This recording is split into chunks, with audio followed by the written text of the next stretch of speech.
श्री स्वामी समर्थ, जय जय स्वामी समर्थ। नमस्कार, मी प्रियंका, तुमची मैत्रीण नवटी रेसिपीमध्ये आपले सर्वांचे खूप खूप स्वागत आहे। तर मित्र आणि मैत्रिणी, मस्त हिवाळा चालू आहे ना, आज आपण बनवणार आहे गरमागरम पोहे। त्याला पोहे म्हणण्यापेक्षा मटार पोहे आपण आज बनवणार आहोत। तर जास्तीत जास्त यामध्ये मटार वापरून आपण हे पोहे बनवणार आहोत। तर खूप टेस्टी हे पोहे लागतात। चला तर मग याच्या रेसिपीला आपण सुरुवात करूया। तर या ठिकाणी मी घेतलेले आहेत जाडे पोहे। तर याला आपल्याला आधी स्वच्छ 1-2 पाण्याने व्यवस्थित धुवून घ्यायचं आहे। तर सगळं जे कांदे मिरची चिरण्या अगोदर आपल्याला ही प्रोसेस करायची आहे। म्हणजे पोह्यांना व्यवस्थित 2-3 पाण्याने स्वच्छ धुवून आपल्याला भिजत ठेवायचे आहे आणि पूर्ण पाणी यामधलं काढून घ्यायचं आहे। त्यानंतर पोह्यासाठी जे लागणारे साहित्य कांदे मिरची आलू हे सगळे आपण व्यवस्थित मस्तपैकी चिरून घेऊया। त्यानंतर गॅसवर एक कढई मी तापवायला ठेवलेली आहे। तेल तापवायला ठेवलेलं आहे कढईमध्ये। त्यामध्ये घालूया मोहरी। मोहरीला मस्तपैकी आपल्याला तडतडू द्यायचं आहे। मोहरी व्यवस्थित तडतडल्यानंतर यामध्ये घालायचे आपल्याला जिरे। जिरेसुद्धा मस्त आपल्याला तेलामध्ये शिजवून घ्यायचे आहे। त्यानंतर घालायचे यामध्ये शेंगदाणे।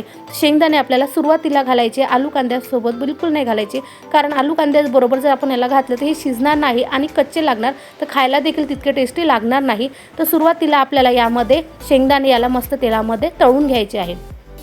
त्यानंतर यामध्ये घालायचे 4 ते 5 हिरव्या मिरच्या मी बारीक कट करून घेतलेल्या आहे, ते आपल्याला यामध्ये घालायचे आहे। त्यानंतर कांदा घेतलेला आहे मोठ्या साईजचा, त्याला मी कट करून घेतला आहे, तो आपल्याला यामध्ये घालायचा आहे। त्यानंतर यामध्ये घेतलेला आहे आलू किंवा बटाटा तुम्ही म्हणू शकता, एक मीडियम साईजचा, तो आपण यामध्ये घालूया। आणि भरपूर सारे मी घेतलेले आहे मटार, ते आपण यामध्ये घालूया आणि 1-2 मिनिटे तेलामध्ये मस्त आपल्याला याला शिजवून घ्यायचे आहे।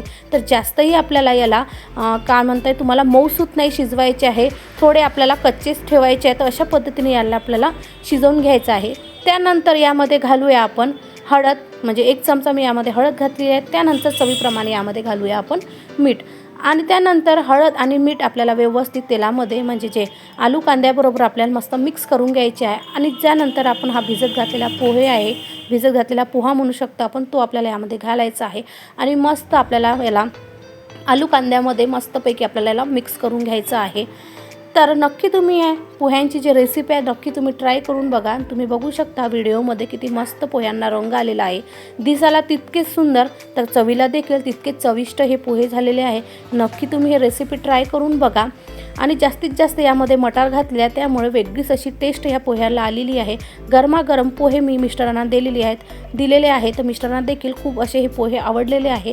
तर नक्की तुम्ही रेसिपी ट्राय करून बघा। तर भेटूया अशाच नेक्स्ट व्हिडिओ बरोबर। तोपर्यंत श्री स्वामी समर्थ, जय जय स्वामी समर्थ।